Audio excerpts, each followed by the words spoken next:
En el nombre del Padre, del Hijo y del Espíritu Santo. Amén. Somos nada. Dios es todo. Jesús, te amamos.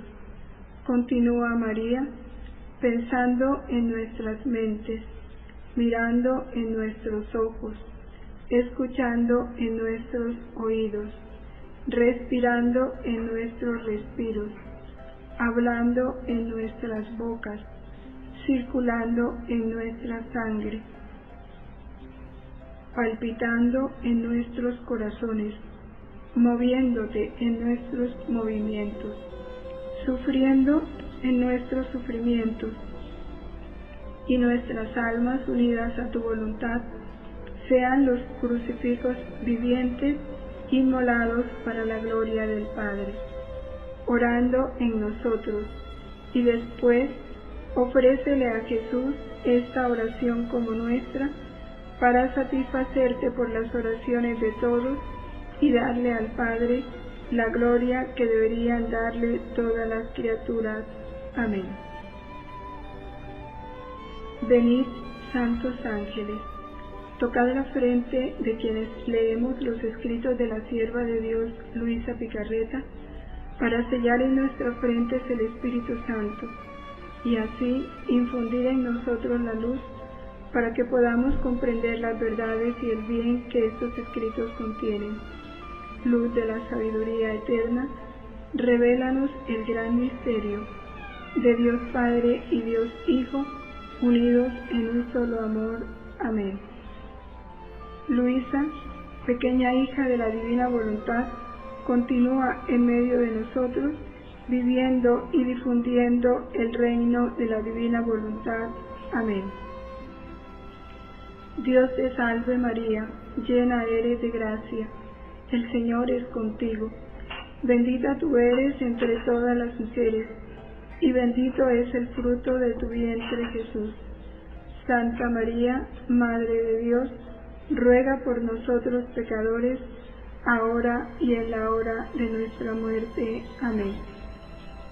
Gloria al Padre, al Hijo y al Espíritu Santo, como era en el principio, ahora y siempre, por los siglos de los siglos. Amén.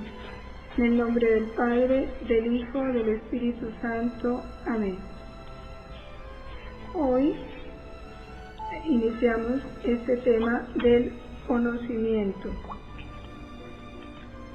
El conocimiento, recordemos que en el taller anterior, cuando se nos hablaba de la disposición, se nos explicaba como una principal vía para nosotros poder recibir este don y vivirlo es el conocimiento, porque no en vano Dios no hace cosas inoficiosas, y no en vano Él escoge un alma, la reduce a la cama, la aísla, para poderle entregar toda esta doctrina, todas estas verdades, y obligarla, porque así fue, obligarla a que las escriba, y no para ella, porque Él a ella se las depositó en el alma.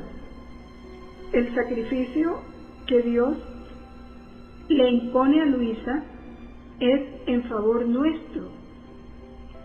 De ahí primero el agradecimiento a Dios, a Luisa, que fue dócil a este designio de Dios para que a nosotros llegaran estas verdades. Y en este conocimiento, en primer plano, Dios nos invita a una reflexión. Primero, ¿quién es Él? El primer conocimiento que nosotros debemos tener y debe estar en primer lugar es el de Dios. ¿Quién es Dios? ¿Quién es Jesús? Y de ese conocimiento depende en gran parte que nosotros nos podamos conocer a nosotros mismos. ¿Quién soy yo? Porque de lo contrario vivimos en un engaño. Y conocimiento de Dios y el conocimiento de nosotros mismos nos lo da el conocimiento de la verdad, la meditación de las Sagradas Escrituras, del Catecismo y los escritos de Luisa. Un conocimiento meditado, profundizado. El favor más grande que puedo hacer a un alma es el hacerse conocer a sí misma. El conocimiento de sí y el conocimiento de Dios van de la mano. Por cuanto te conozcas a ti misma, otro tanto conocerás a Dios. Ese conocimiento de nosotros mismos implica quiénes somos, o sea, nuestra naturaleza, con qué bagaje de miserias vino al mismo tiempo la grandeza que Dios puso en nosotros. Pero tener eso claro. Sucede que el alma está en Dios y camina junto a Él, sin mirar, sin investigar, sin hablar, en una palabra como muerta, porque conociendo a fondo su nada, no se atreve a hacer nada por sí misma, sino que ciegamente sigue las operaciones del Verbo. Cuando ya uno se ha conocido y sabe uno su inconstancia, por ejemplo, cómo empezamos con mucho entusiasmo una cosa y al tiempo ya perdemos el entusiasmo, se nos quitan las ganas y lo dejamos a un lado.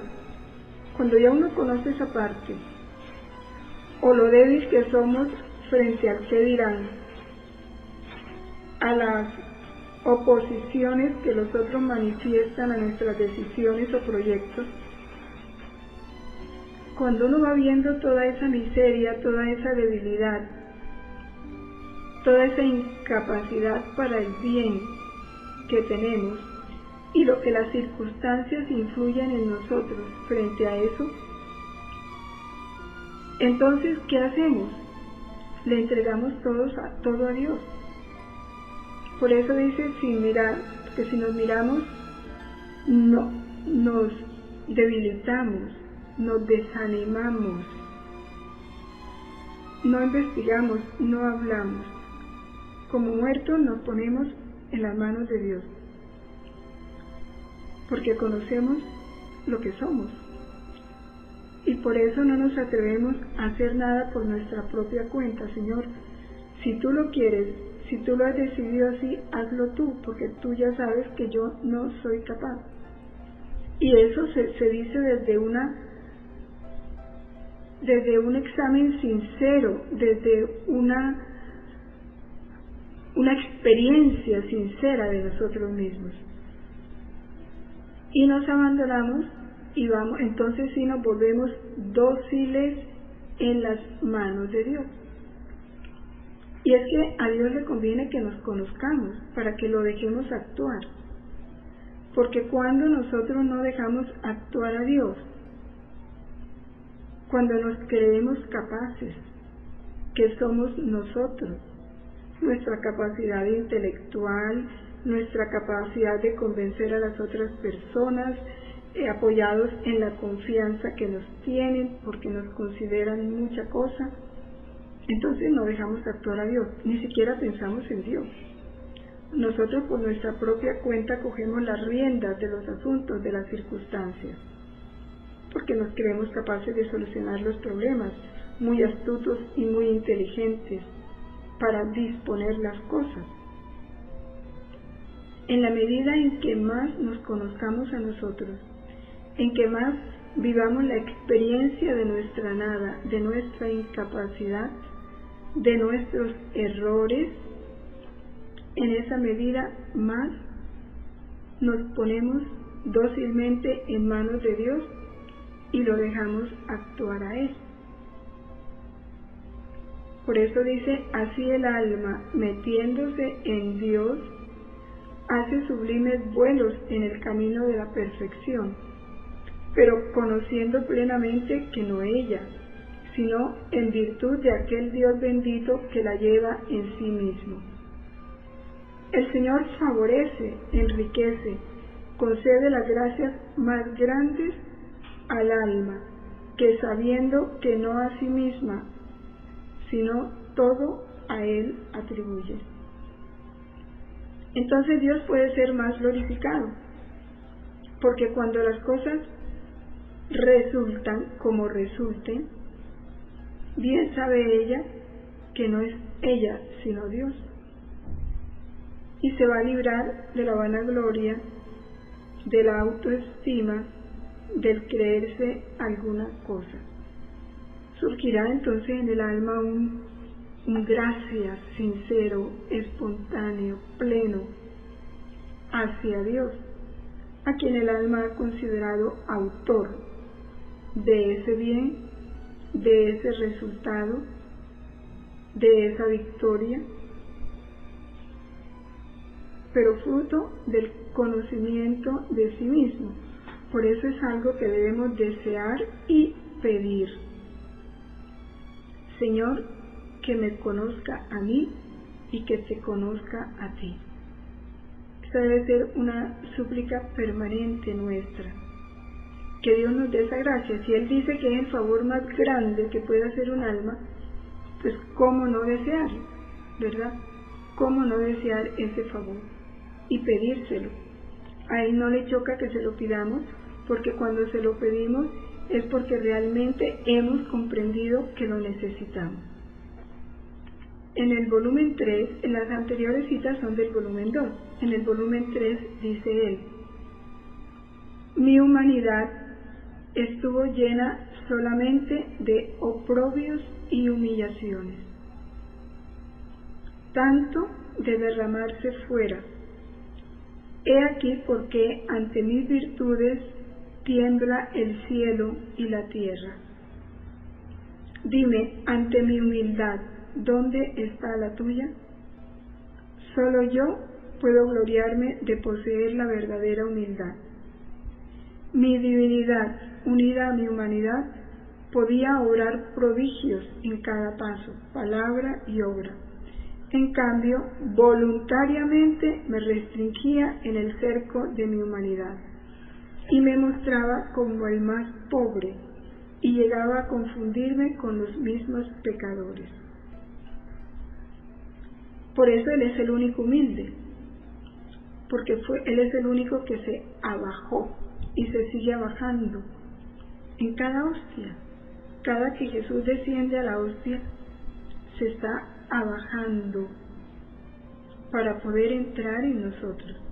Se está restringiendo. El omnipotente se hace impotente, tan impotente que los satánicos pueden pisotearlo, robarlo, y Él se deja, como se dejó en la pasión, y se deja para, sufriendo Él esa profanación en la Eucaristía, ofrecerse nuevamente al Padre en favor de esos que lo están profanando, porque eso hizo en la pasión.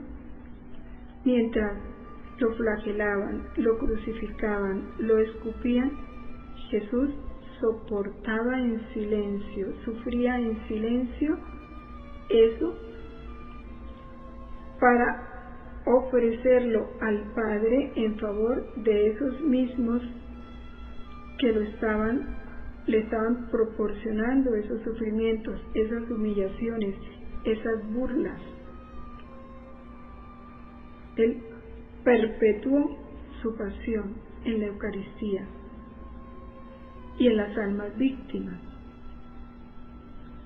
Por eso en nosotros no se puede llamar humildad. Realmente el hombre no vive la humildad. Lo que el hombre vive es el conocimiento de sí mismo. Porque si a nosotros nos humillan, nos insultan, nos calumnian, pues lo merecemos. ¿Cuánto ofensa no le hemos hecho a Dios? ¿Cuánto no lo hemos defraudado con el pecado? entonces cualquier cruz que nos llegue la merecemos esa purificación. Solo los pequeños se dejan manejar como se quiere, no aquellos que son pequeños de razón humana, sino aquellos que son pequeños pero llenos de razón divina. ¿Cuál es la razón divina? Que somos nada. En la medida en que profundizamos esa verdad, entonces nos dejamos manejar de Dios y de la Santísima Virgen como ellos quieran. Entonces desearemos y le diremos a Dios: haz conmigo lo que quieras, pero se lo diremos no de palabras, sino de corazón. Igual a la Virgen, nos pondremos bajo su dominio de manera dócil, espontánea.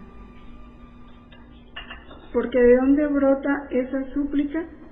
De entender que no somos nosotros los que vamos a dirigir nuestra vida, porque si nosotros lo hacemos mal. Entonces nos ponemos a disposición de ellos. Por eso los pequeños de razón divina, los llenos de razón divina, los que nos consideramos realmente pequeños. Para ser grande, primero tienes que aprender a ser pequeño. La humildad es la base de toda verdadera grandeza. ¿Y dónde está nuestra grandeza? En Dios. Él es el grande.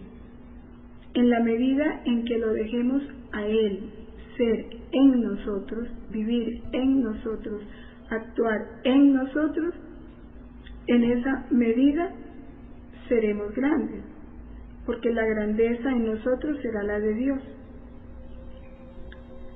Si la criatura no llega a destruir el germen, mira, esta cita del volumen 3 de enero 12 de 1900 es clave y es algo que tenemos que repasar permanentemente. Si la criatura no llega a destruir,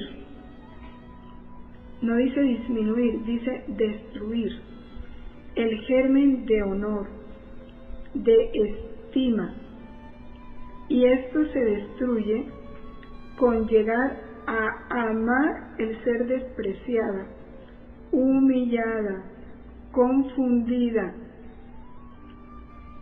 Tenemos que llegar a amar, que cuando nos desprecien o nos humillen o hagan de nuestra vida una confusión, nosotros amemos. Así nos duela, pero que lo amemos, que lo agradezcamos, que lo consideremos un bien. ¿Cuándo lo amamos? Cuando lo consideramos un bien. Y Jesús dice que solo de esa manera destruiremos en nosotros la estima y el honor, ese germen.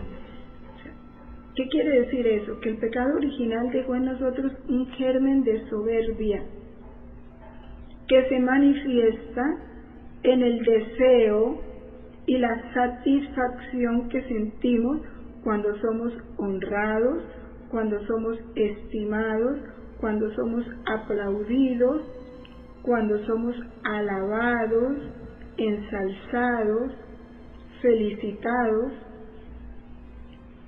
Ese germen que nos dejó el pecado original hay que destruirlo, y Él nos da el remedio para destruirlo, que es el llegar a amar, ser despreciados, humillados y confundidos.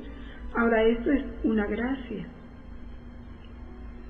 y Dios nos quiere dar esa gracia, pero por lo menos empecemos a pensar que eso es una verdad que tenemos que poseer, a desear poder amar eso, y en la medida en que lo deseemos, Dios nos lo da.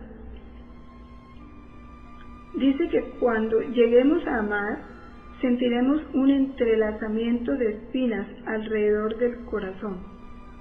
Advertiremos un vacío en su corazón que nos dará siempre fastidio.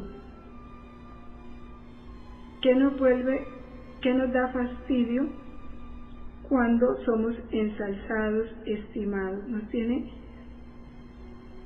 que dar fastidio. De lo contrario, somos de semejante a la humanidad de Cristo. Si no llegamos a destruir ese germen, vamos a sentir esas espinas alrededor del corazón. Nuestro corazón va a estar vacío, que nos hace de semejante a Jesús. Si no llegamos a amar las humillaciones, dice él, nos podremos conocer un poco a nosotros mismos, pero no resplandeceremos ante él vestidos con la bella y agradable vestidura de la humildad. ¿Qué es lo que nos pide Jesús? Destruir ese germen de honor y de estima. ¿Cómo lo destruimos? Amando el ser despreciados, humillados, confundidos. Si no lo hacemos, vamos a sentir esas espinas en nuestro corazón. Un vacío que nos dará fastidio y nos hace de semejante a Jesús. Por eso hay que desear, empecemos por desear amar las humillaciones.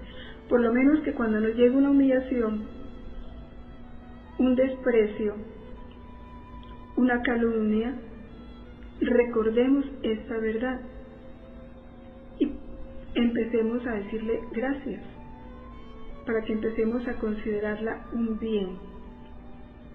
Y así algún día Dios nos pueda vestir con esa bella y agradable vestidura de su humildad, porque solo Él es el humilde.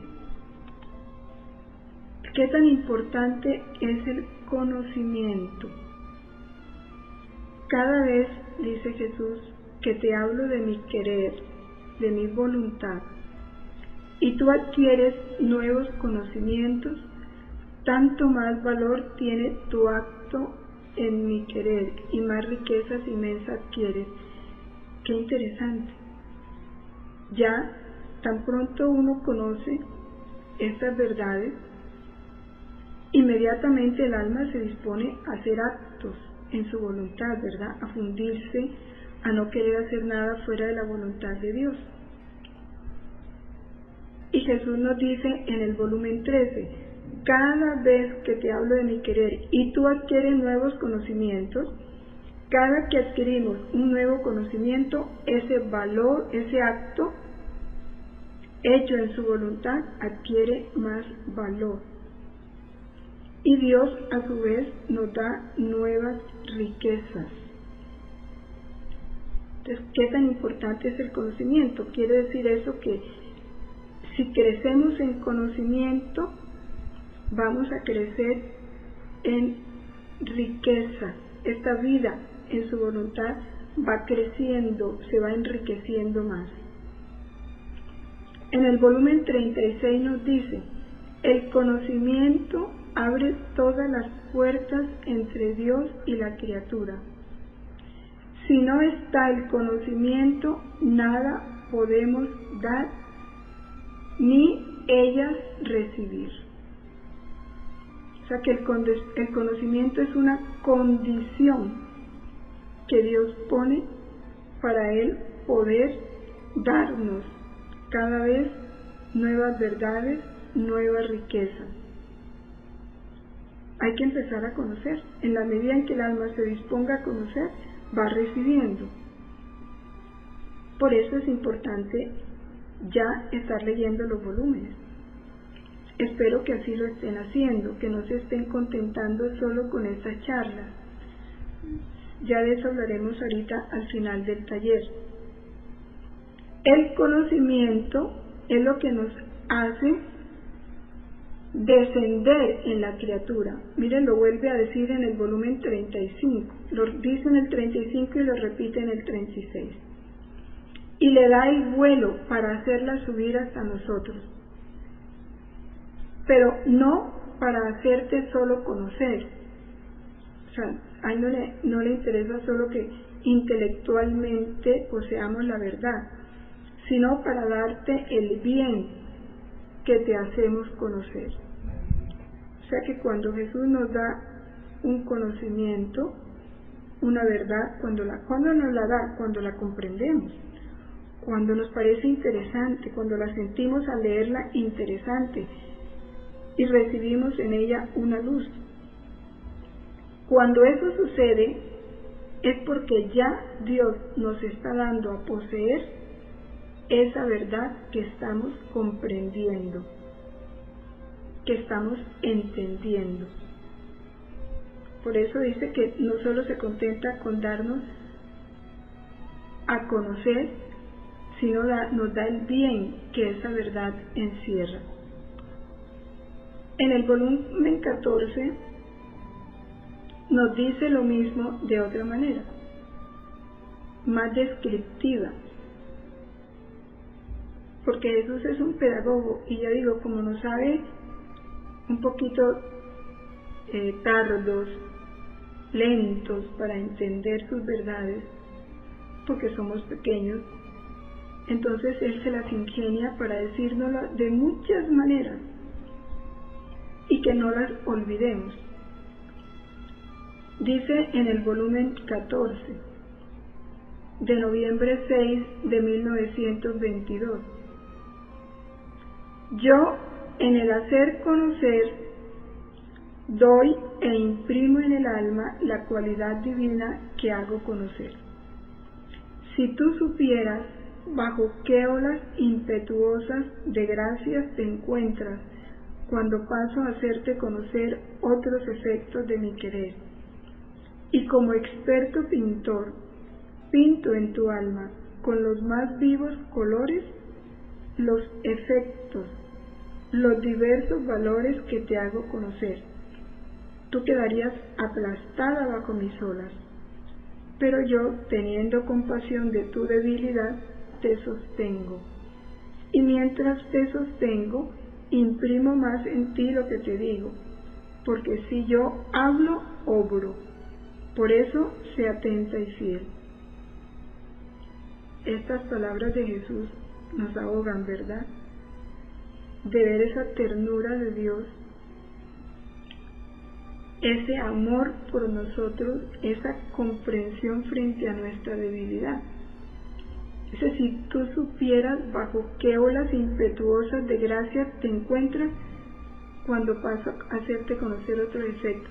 O sea que cuando nos ponemos a leer los volúmenes, a conocer sus verdades, olas de gracias manda Él a nuestra alma. Él está trabajando en nuestra alma, se está pintando a sí mismo en nosotros. Porque cada verdad es Él. Y si está pintando con vivos colores los efectos de ese conocimiento, se está pintando a sí mismo en nosotros, porque Él es la verdad. Y para no aplastarnos con sus gracias, con sus olas, con su amor, entonces, ¿qué hace? Nos sostiene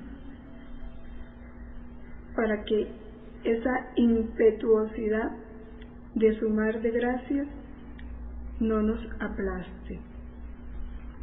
Estas son verdades tan grandes como para no olvidar, ¿verdad? Como para tenerlas presentes cuando nosotros nos ponemos en esa tarea de conocer. En el volumen 18, febrero 18 de 1926, vuelve y nos repite cuánto ganamos con el conocimiento. Y cada vez Jesús se inventa nuevas figuras. Así como cuando un maestro le enseña a niños, tiene que emplear mucho material, muchos dibujos, muchas figuras, para que el niño entienda. Eso hace Jesús con nosotros.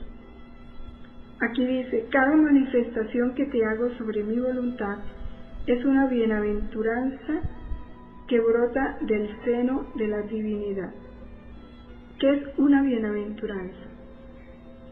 Una bienaventuranza es una felicidad, es un gozo, es una alegría. y esta bienaventuranza brota del seno de la divinidad, la cual no solo te hace feliz y te dispone mayormente a vivir en mi voluntad, sino que te prepara a otros nuevos conocimientos. Y no solo esto, sino que todo el cielo queda inundado de aquella nueva bienaventuranza que ha salido de nuestro seno. Oh, cómo te agradecen y ruegan que yo continúe las manifestaciones sobre mi voluntad. Claro, es que imagínense, si cada que nosotros nos disponemos, porque cuando uno se pone a meditar estas verdades, a leerlas, ¿qué hace? Sencillamente le está abriendo a Jesús las puertas. Ya veíamos en la primera diapositiva que el conocimiento abre todas las puertas entre Dios y el alma. O sea que cuando el alma se pone a conocer estas verdades, cuando nosotros tomamos un volumen y nos ponemos a leer y a meditar, se abre la puerta. Sale esa bienaventuranza del seno de Dios, que inunda no solo nuestra alma, sino llena de gracias, de felicidad a todo el cielo, o sea, ángeles y santos, quedan inundados de esa nueva bienaventuranza, de ese nuevo gozo, de esa nueva felicidad, y ellos, claro, al quedar inundados, agradecen al alma y ruegan a Dios para que continúe las manifestaciones sobre su voluntad. O sea que ese conocimiento de la voluntad de Dios también es una bienaventuranza para todo el cielo. Y ellos, ante esa alegría, ruegan para que sigamos proporcionándoles nuevas bienaventuranzas. O sea que cuando nos ponemos a leer los volúmenes, estamos viviendo un momento de cielo, unidos a todo el cielo. En el volumen 18, en febrero 21 de 1926, dice: cada conocimiento que te he dado, se puede decir que puede dar a luz un hijo a mi voluntad. Tus actos continuos en mi querer son alimentos abundantes para formarlos primero en ti, a estos hijos del cielo, y después sacarlos fuera como triunfo, honor, gloria y corona de mi voluntad, y perenne alegría de la madre que los ha parido. Ve entonces qué significa una manifestación de más. Es un parto de más que hace mi voluntad. Es una vida divina que sale para bien de las criaturas. Es un debilitar las fuerzas de la voluntad humana para constituir en ella la fuerza de la voluntad divina. Imagínense, cada conocimiento es un parto de esa voluntad de Dios, y es dar una inmensa alegría a esa voluntad de Dios. Es una vida divina que sale para bien de todos, de los ángeles, ya vimos, de los santos. Todos se benefician cuando, por nuestro interés en el conocimiento, le damos a Dios la oportunidad de tener esos partos, que son partos de luz, que son partos de vida divina, que son bienaventuranzas que dan alegría al cielo y a la tierra también, porque sale para bien de las criaturas, debilita nuestra voluntad humana, le va quitando fuerzas. ¿Cuánto queremos nosotros que esa voluntad humana quede ya sumergida en la voluntad de Dios? Y miren lo que hace el conocimiento, debilita esa voluntad humana, va le va dando cada vez más fuerza a esa voluntad divina en nosotros. ¿Cómo no apurarnos al conocimiento? Es que no debe pasar un día, porque el conocimiento es remedio. A ver, si nosotros vamos al plano de lo humano, nosotros estamos enfermos porque se ha debilitado en nosotros, bien sea el sistema nervioso, bien sea el sistema óseo, o por la edad, o por alguna enfermedad, o por lo que nos haya pasado, estamos débiles, en cualquier campo.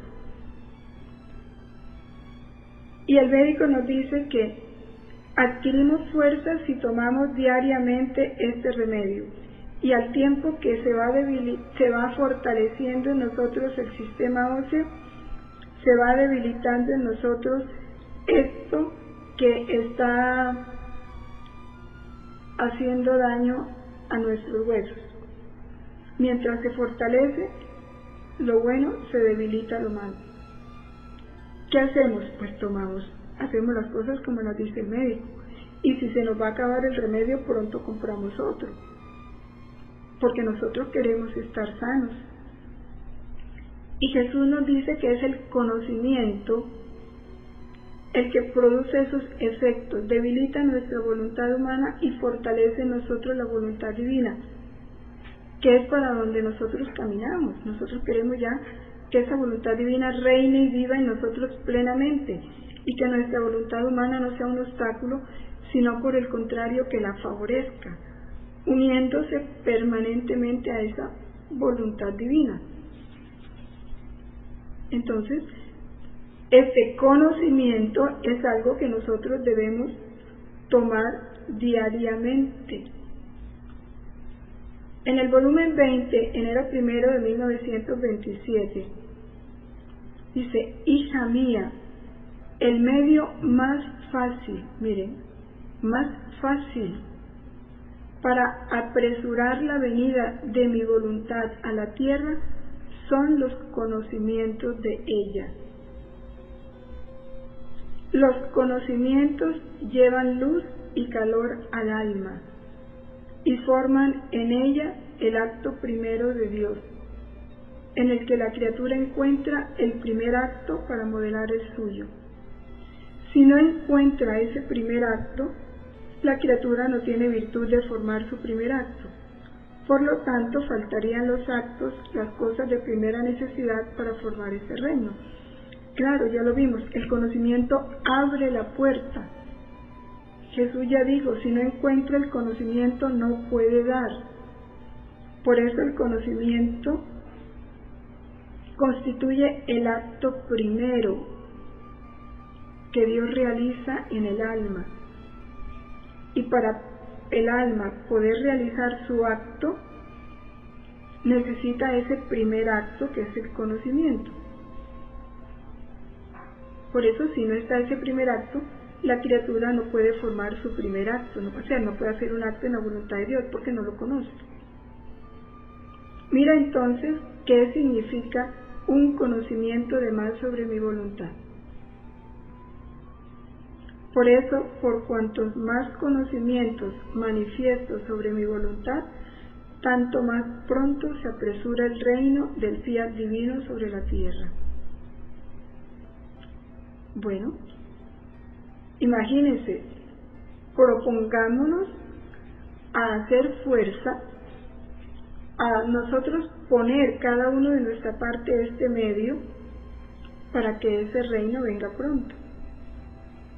Entonces, todos los que ahora estamos conociendo esto, ya que sea esta una tarea de decirle, bueno Señor, si esto es así, nos vamos a proponer, y que no pase un día en que nosotros no nos dispongamos para que Dios saque de su seno una nueva bienaventuranza, que haga feliz al cielo, que nos haga felices a nosotros y que haga feliz a toda la humanidad.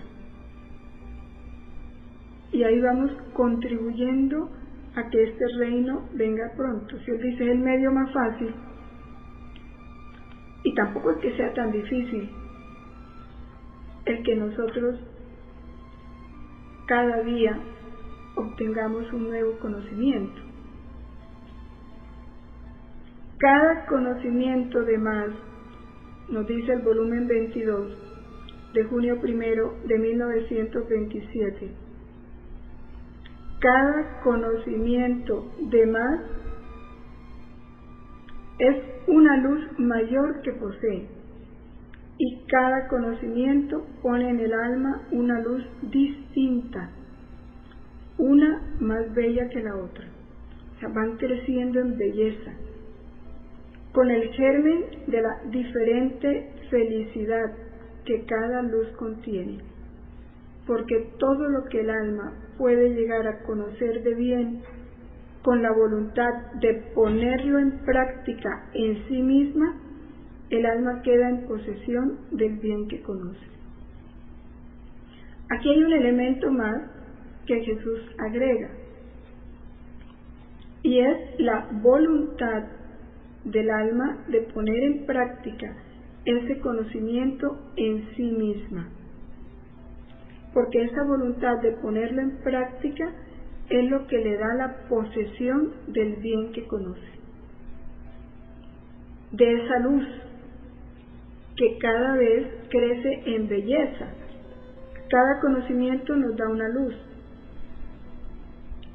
y cada conocimiento de más es una luz de más, pero más bella, distinta y más bella que la que recibimos anteriormente.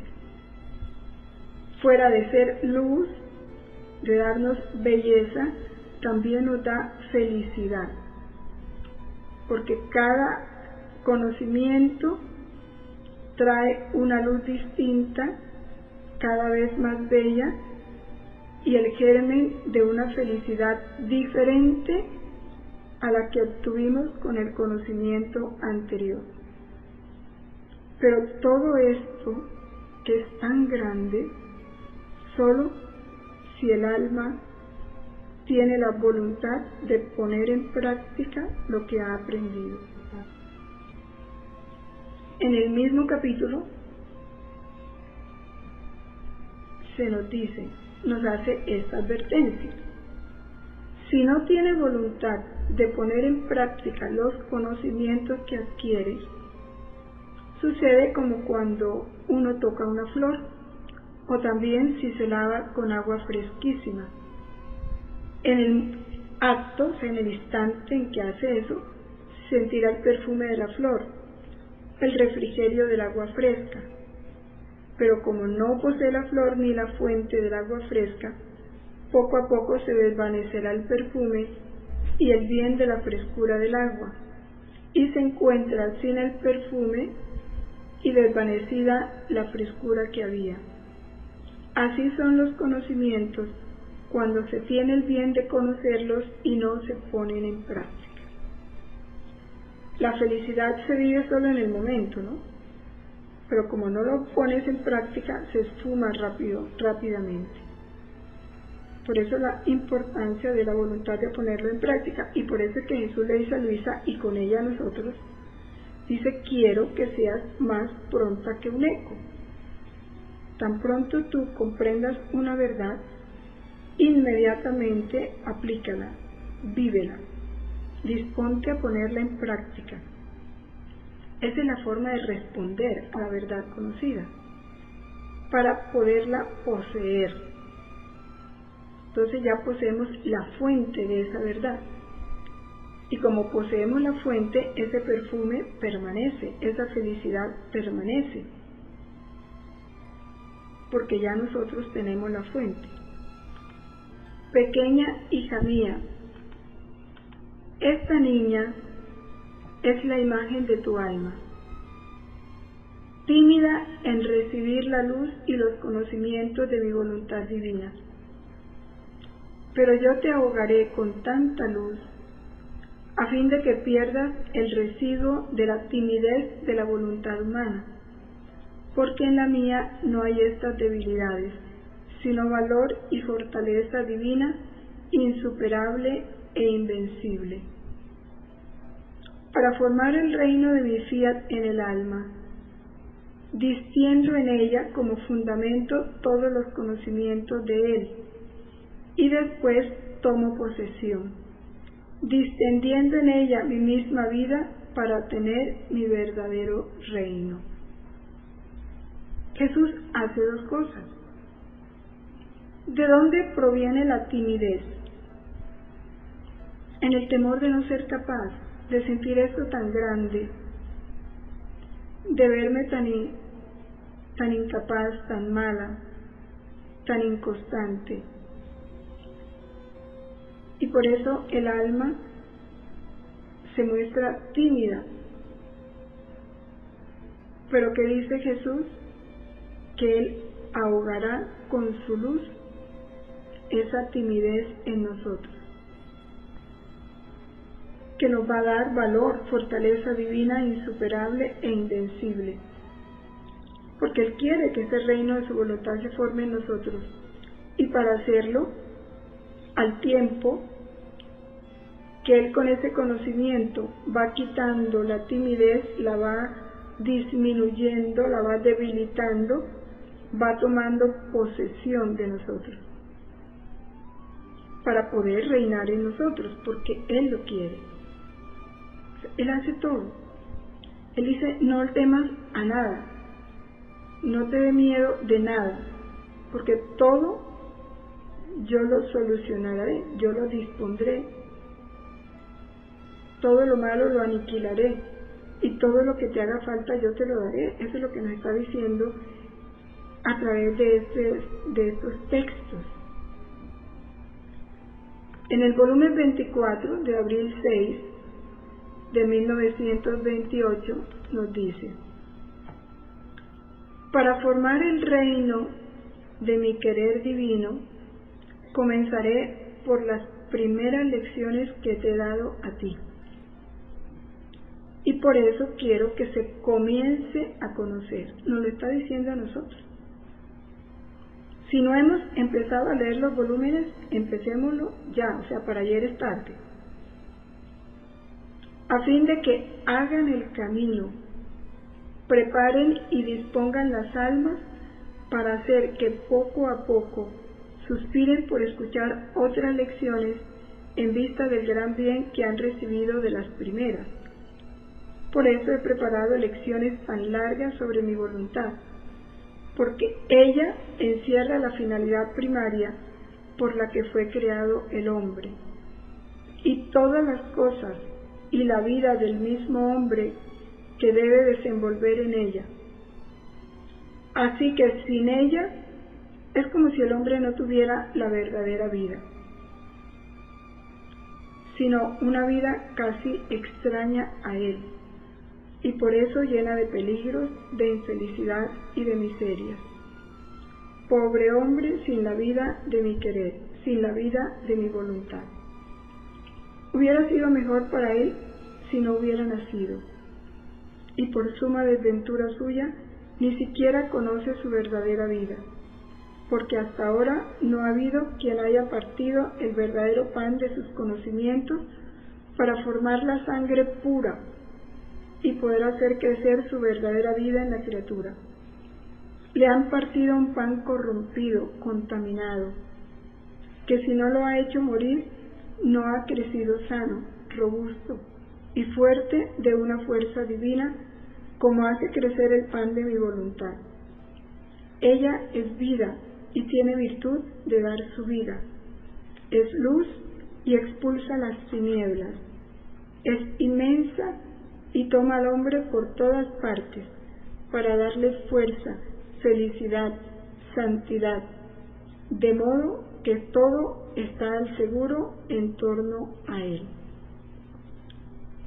En el Padre Nuestro, cuando Jesús explica el Padre Nuestro, dice que Él en el Padre Nuestro quiere que pidamos 3 panes. El primer pan que dice que quiere que pidamos y comamos es el pan de su voluntad. Y que este pan de su voluntad se nos da en cada instante. Pero el primer pan que tenemos que comer para poder aprender a comer el pan de su voluntad es el pan de los conocimientos, que es el que nos va a dar la luz y la capacidad para nosotros aprender esas verdades, esas primeras lecciones. Nos hace sentir el gusto por las próximas. Ese pan es el que nos va a dar esa sangre pura. ¿Cuál es la sangre pura? La del Hijo. Nosotros somos hijos de Dios, pero esa sangre pura, que es la sangre divina, que es la que nos identificaría como hijos de Dios, no la podemos tener si no partimos el pan de los conocimientos. Son los que nos van a dar la sangre pura. El segundo pan es el de la Eucaristía. Y el pan material lo comeremos sabiendo que en ese pan material viene el pan de su voluntad. O sea que en resumen, el pan de su voluntad es el que debemos comer. Sea que comamos alimentos materiales, ahí está el pan de su voluntad. Si comemos la Eucaristía, ahí está el pan de su voluntad. En cada circunstancia que vivimos, ahí está el pan de su voluntad. Y este pan de su voluntad lo aprenderemos a comer comiendo el pan de su voluntad en los conocimientos. Porque su voluntad es la que nos va a dar la verdadera vida, la que Él quiere para nosotros, la vida que Jesús ganó para nosotros en su resurrección, esa vida nueva, que es la vida divina que se nos da en germen en el bautismo, pero con un germen que no se desarrolla, porque como dice Él, vivimos una vida extraña, que no es la vida del Hijo, sino la vida del siervo, del esclavo, porque no vivimos la vida de su voluntad, que es la vida que Él siempre quiso para nosotros, que es la verdadera vida del Hijo. Hija mía, nos dice en el volumen 26, los medios principales para hacer reinar sobre la tierra a mi fiat divino son los conocimientos. Ya nos habló el medio más fácil, ahora nos dice los medios principales. Los conocimientos de mi voluntad arrojarán en los corazones la esperanza, el deseo de recibir tanto bien. Esta es una condición forzosa. Un bien no se puede querer ni recibir si no se le conoce. Y si se recibiera sin conocerlo, es como si no se recibiese. Así que los fundamentos, la esperanza, la certeza del reino de mi divina voluntad serán formados por los conocimientos de ella. Por eso he dicho tantos conocimientos, porque ellos serán las riquezas, el alimento y los nuevos soles, los nuevos cielos que poseerán los pueblos del reino de mi querer. Por eso lo que se necesita es que conozcan los conocimientos sobre mi fiat. El resto vendrá por sí mismo. ¿Cuánto anhela Dios que poseamos este tesoro? En el volumen 28 nos vuelve a insistir. Dice, si supieras qué significa un conocimiento sobre mi divina voluntad. Ellos contienen la ciencia de formar la vida de ella. El conocimiento es el que nos da la vida. La ciencia para formar el pueblo de su reino. Ahora, con el haberte dicho tantos conocimientos sobre mi divina voluntad, no ha sido para darte una bella noticia. No.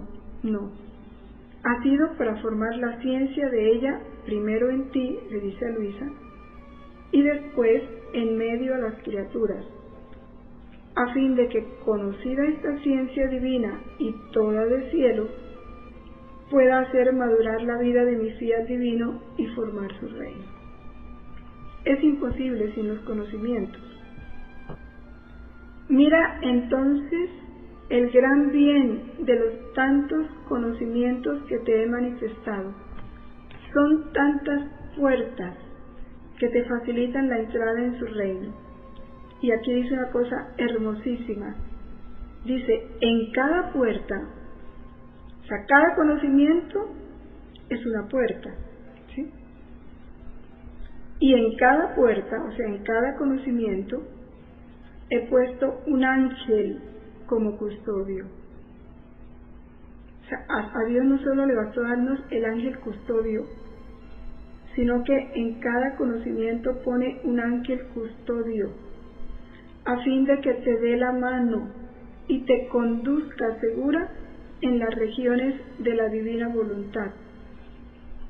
Cada conocimiento es una invitación y una fuerza divina que te cede y te hace sentir la necesidad extrema, la necesidad absoluta de vivir de voluntad divina. ¿Cuánto vale el conocimiento para Dios? ¿Cuánto hace? Mire todo lo que hace cuando el alma se dispone a adquirir un conocimiento. Pone al servicio de cada conocimiento un ángel guardián para que nos conduzca, para que nos dé la mano, para que vayamos seguros por esas regiones, que no nos desviemos, que esos conocimientos no produzcan en nosotros confusión ni errores. Qué grande es esta verdad. Pero ante eso, nosotros tenemos que tener en cuenta una cosa. Esto que nos dice él en el volumen 23, de 18 de enero de 1928, y que a mí me parece importantísimo y que quisiera que lo recibiéramos con mucha atención. Dice, lo que yo te manifiesto sobre mi voluntad divina y que tú escribes, se puede llamar el Evangelio del reino de la voluntad divina. Nada se opone ni a las Sagradas Escrituras, ni al Evangelio que yo anuncié estando sobre la tierra. Es más, o sea, explicita lo uno y del otro. Ya les voy a dar bien esta cita, que está aquí un poco recortada, o sea, los vincula, está perfectamente enlazado con el uno y con el otro. ¿Por qué digo esto? Y me parece esto importante, porque se vienen presentando algunos errores en la interpretación de los escritos y que no se deben dar, porque si nosotros conocemos la Sagrada Escritura y hemos estudiado el catecismo, por eso es tan importante el estudio del catecismo y la lectura de las Sagradas Escrituras, porque Jesús es la verdad, y es una verdad que se extiende a lo largo de todas las Escrituras. Es una verdad que la Iglesia defiende, explica y conserva en el catecismo. Y es una verdad que, como él lo dice, también se expresa a través de los volúmenes de Luisa. Es el mismo Jesús, el de las Sagradas Escrituras, el del catecismo y el que se explicita en las verdades que le entregó a Luisa. Luego, un escrito de Luisa no tiene por qué oponerse a las Sagradas Escrituras ni al catecismo. Voy a dar algunos ejemplos. Se dice que Eva no vivió en la divina voluntad. ¿Por qué? Si el catecismo, cuando habla de la creación del hombre, dice que Adán y Eva fueron creados en un estado de santidad y de justicia original. Adán y Eva, no dicen solo Adán. La Sagrada Escritura habla de Adán y Eva, estaban en el paraíso. No dice que solo Adán y que Eva estaba fuera del paraíso. y fueron arrojados los dos, porque los dos estaban dentro. Ese es un ejemplo. Otro ejemplo es cuando nos dice que el conocimiento no es necesario para recibir el don. Pues Dios está diciendo aquí que es el medio más fácil y que es necesario. Jesús lo está diciendo. Y desconocer las Sagradas Escrituras es desconocer a Cristo. Y el catecismo hay que estudiarlo porque es conocer la verdad que es Cristo mismo. Que Dios quiera en su omnipotencia y en su sabiduría escoger a un alma y darle de manera infusa el conocimiento de la divina voluntad porque a él le plugo hacerlo así, sí, está bien.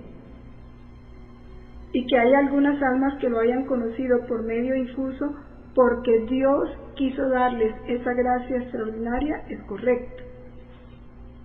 Pero esos son medios extraordinarios que Dios emplea con los que Él quiere.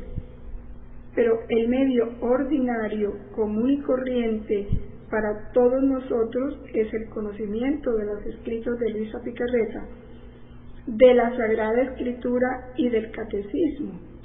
Yo no puedo pretender entrar al reino de la voluntad de Dios desconociendo las Sagradas Escrituras o desconociendo el Catecismo. Todo esto es una unidad.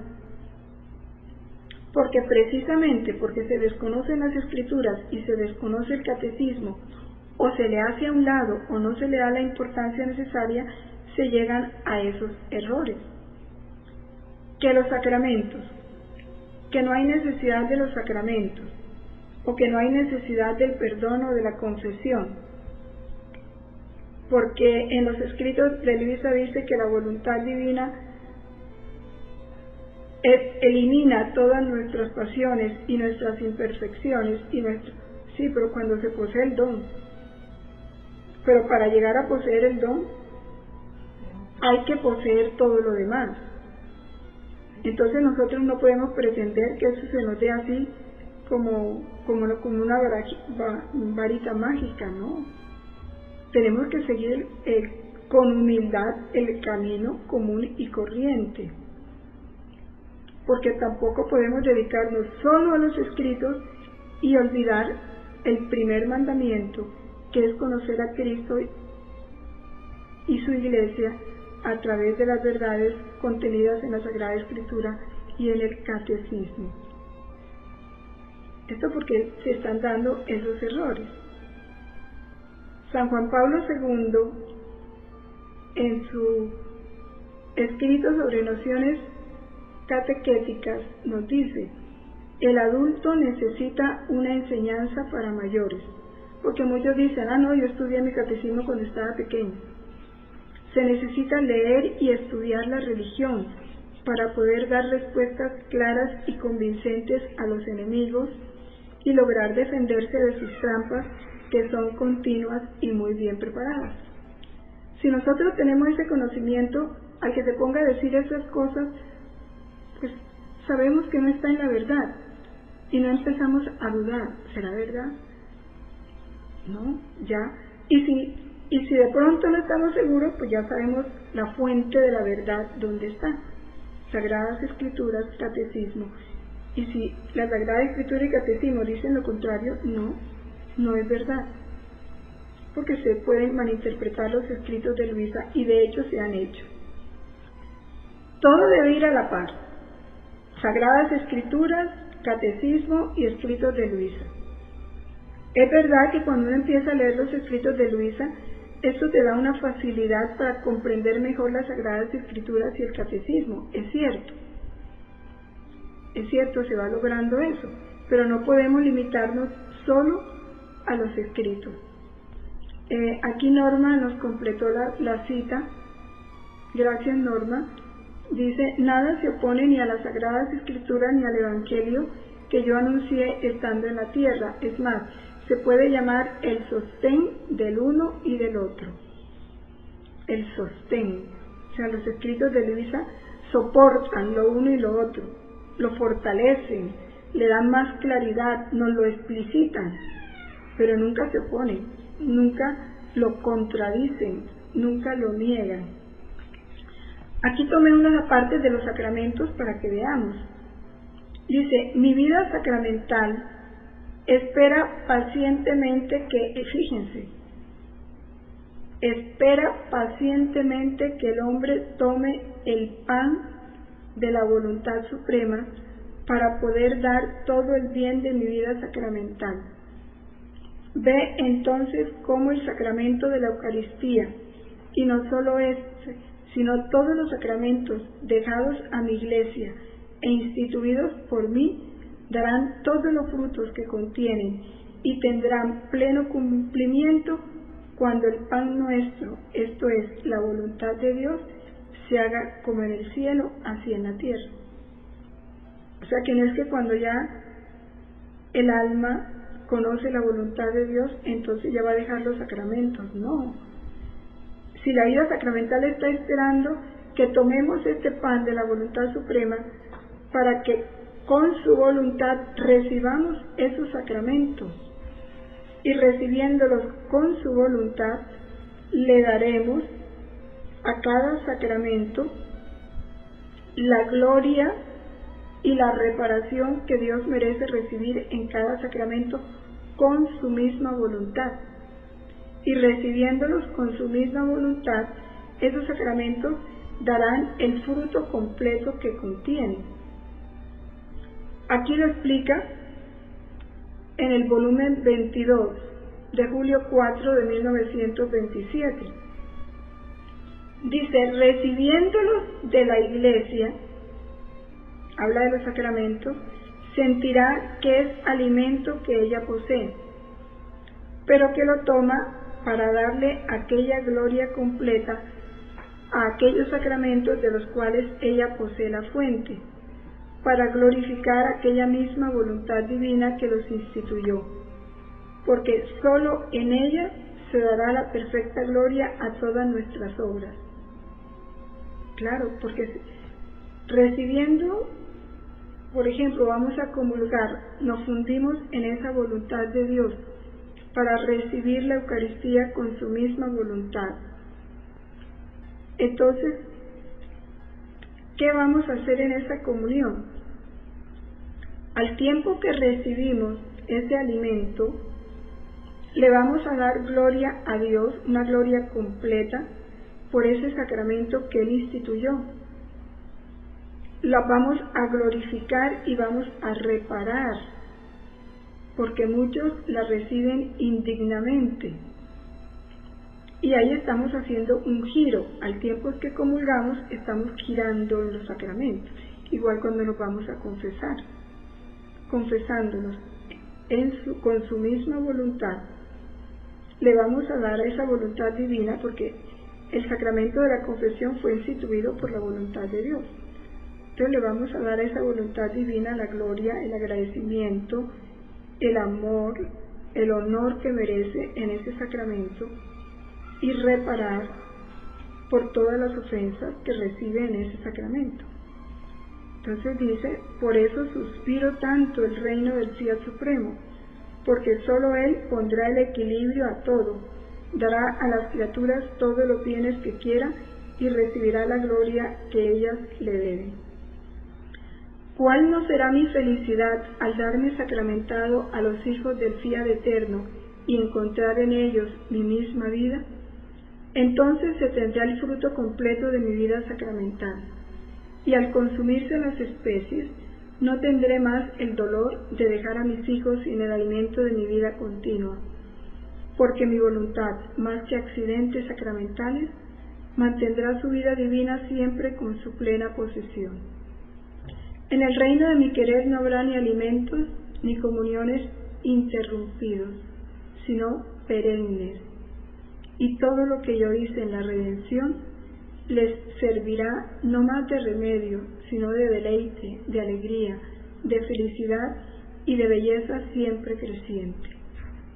Así que el triunfo del fiat supremo dará el fruto completo al reino de la redención.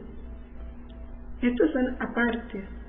Es mucho lo que se dice sobre el conocimiento, pero con estos textos que hemos meditado, pues ya nos podemos dar cuenta de cuánto vale el conocimiento. Por eso yo los invito a iniciar los que no lo tienen y a continuar los que ya lo vienen haciendo, un plan de formación permanente. Así como a veces tenemos que tomar remedios para toda la vida, bueno, aquí vamos a darle al alma un alimento permanente, que es la formación, una autoformación. Cada día hagan un horario y saquen 15 minutos, 20 minutos para esta formación, de manera que empiecen a leer las Sagradas Escrituras en forma ordenada, para ir descubriendo esas obras de la voluntad de Dios a través de todas las Sagradas Escrituras, e irle dando la correspondencia, vamos conociéndolas. El catecismo, estudiarlo, si ya están inscritos en el taller, qué bueno. Y siquiera un capítulo o medio capítulo, si son muy largos, de los volúmenes. Empiecen, yo les recomendaba, si ya están leyendo los volúmenes, síganos leyendo. Los que no han empezado, empiecen por el 11. Terminado el 11, sigan con el 12. Terminado el 12, ya empiecen a cogerlos en orden, a partir del volumen 1. Porque el 11 y el 12 nos centran en lo que es vivir en la voluntad de Dios. Esta es una recomendación. Hagan su plan de formación, empiecen a alimentarse debidamente y verán cuánto crecimiento espiritual van a tener. Así empezamos a cumplir el primer mandamiento, que es conocer y amar a Dios. Y le daremos respuesta a este deseo de los conocimientos. Bueno, terminamos aquí. Nos alargamos un poco por todos los inconvenientes que hubo. Espero que la mayoría haya podido entrar, si no todos. Y esperamos que para el próximo taller no haya este inconveniente. Alguien me preguntó que qué diferencia había entre actos divinos y actos eternos. Ninguna. Los actos divinos son actos eternos. Todo lo divino es eterno. Entonces es lo mismo. Nada de lo humano es eterno. Por aquí me hacían otra pregunta. El tercer pan es el pan material, que ya no hay ni necesidad de pedírmelo porque Dios nos lo da, pero ahora Él quiere que lo comamos con su misma voluntad, y comiendo ese pan material con su misma voluntad, comeremos, al tiempo que comemos el pan material, comemos el pan de su voluntad, y le damos la gloria completa en ese alimento que Él nos está dando. Insisto, empiecen su plan de formación permanente. Háganlo para la gloria de Dios, para responder a Dios. Que si sacamos tiempo para muchas cosas, tengamos tiempo para el conocimiento. Vamos a pedir que este reino venga. Padre nuestro que estás en el cielo, santificado sea tu nombre. Venga a nosotros tu reino. Hágase tu voluntad en la tierra como en el cielo. Danos hoy nuestro pan de cada día. Perdona nuestras ofensas, como también nosotros perdonamos a los que nos ofenden. No nos dejes caer en la tentación y líbranos del mal. Amén. Gloria al Padre, al Hijo y al Espíritu Santo, como era